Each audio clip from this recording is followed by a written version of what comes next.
सुजलां सुफलां मलयज शीतलां शस्यश्यामलां मातरं वन्दे मातरं वन्दे मातरं.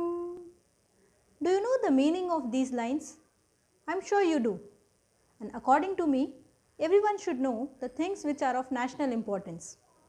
Today, in this video, we shall be learning one such term, which is GDP. It stands for Gross Domestic Product. It is the barometer, thermometer, parameter, whatever you would like to call. It is that indicator to check the economic health of the nation. It is widely used as the measure to know the nation's economy. In this video, we shall be learning three aspects of GDP. First, the meaning of GDP. Second, how it is calculated. And third, two types of GDP, that is the nominal GDP and the real GDP. Understanding the meaning of GDP. It refers to the total market value of final goods and services produced in a country within a certain time period. Very simply described in one line. Now let's understand this line in more detail. So we will bifurcate this definition in three parts.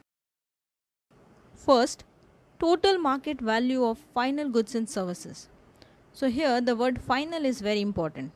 So we will not take any intermediate goods or reselling of old goods into consideration. Otherwise there will be double counting. So for example, the parts used in manufacturing car will not be separately included in GDP because they have been already considered while valuing the car in the GDP calculation. Now the second point is produced in a country. It should be produced within the country's border. Here comes an interesting topic of GDP versus GNP.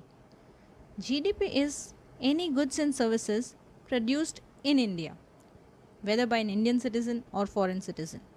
And GNP is any goods and services produced by an Indian citizen, whether inside India or outside India.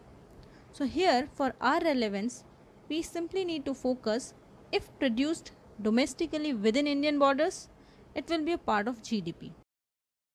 And the third thing is within a certain time period. So to calculate any statistical measure, time is of great importance. So for calculating the GDP of year 2020, the goods and services must be produced in 2020. So even if you are selling your vintage car or your vintage art piece in this year, it will not be counted in the GDP of this year as it has been produced in some other period. Alright. Now there are a couple of more points to know while calculating the GDP. For example, the transfer payments like unemployment schemes, welfare schemes, retirement benefits given by the government are not included in GDP for the simple reason that these are not the economic output. And secondly, there are certain goods and services provided by the government like roads, infrastructure, services of police, judiciary, etc., which are not priced in the market. So there is no market value. However, they are very much part of the GDP as they contribute in the smooth running of the nation's economy.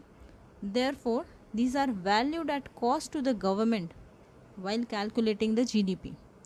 Now you know, whenever anybody harms the public property, they are actually harming the GDP and the economic health of the nation. Now coming to how GDP is calculated, it is calculated via two methods, either by the income method or by the expenditure method. Income method is the total of income received from these newly produced goods and services. So it includes the income earned by the households, businesses, professionals, thereby includes overall income like wage income, rental income, business profits, interest and investment income. And under the expenditure method, we take all the expending we have done on these newly produced goods and services. So here again we can calculate it under two categories. Either we can take the value of final goods and services, just like the value of the car, final value of the car 1 lakh rupees. We can calculate via the value added method, that we can take the value addition at each stage of production and distribution. Say raw material is 25,000, manufacturing cost is 40,000, distribution and profits is 35,000, making it a car of 1 lakh rupees again. So here you must be thinking that the GDP under these two methods should match. However, it's not the case, because there is always a statistical discrepancy, because the data taken under each method is varies quite significantly. So the GDP under these two methods usually does not match. Coming to the last section of the video, we have two types of GDP. The first one is the nominal GDP and the second one is the real GDP. So the nominal GDP is what we have studied till now. It is the value of final goods and services produced in a country valued at a current market price. So the term current market price is quite important here. And the real GDP is value of final goods and services produced in a country valued at a base year price. So real GDP is always calculated relevant to a base year. In our example, say year 2010. So now you would say, why there is a need to calculate the real GDP when all we want to know is the present year GDP? This is because we want to know what is the change in output which has contributed to GDP. Just consider this example. Prices increases over the years due to inflation. So you might have heard that the 10-gram gold price in the year 1980 was near rupees 1000, and the same 10 gram in 2020 has reached to 55,000 at one point in time.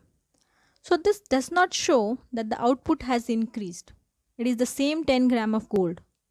However, the value of gold has increased due to change in price, which is as a result of inflation, among other variables, what we call mehengai in common parlance. Therefore, the real GDP helps in knowing what actual output has been produced by comparing it to some relevant base year, as inflation is not economic growth. So by now you are familiar with the term GDP. So here is an interesting exercise for you to explore the term per capita real GDP. It's nothing but real GDP divided by the population of a country. So the task is to compare the per capita real GDP of different nations and interpret the results. With this, I hope you enjoyed this video. If you did, so please share it with your friends, family, and everyone who is concerned with the economic health of the nation, and also leave us a comment on how you would contribute to the GDP of the nation and the overall well-being. I shall meet you in the next video. Until then, take care. Goodbye.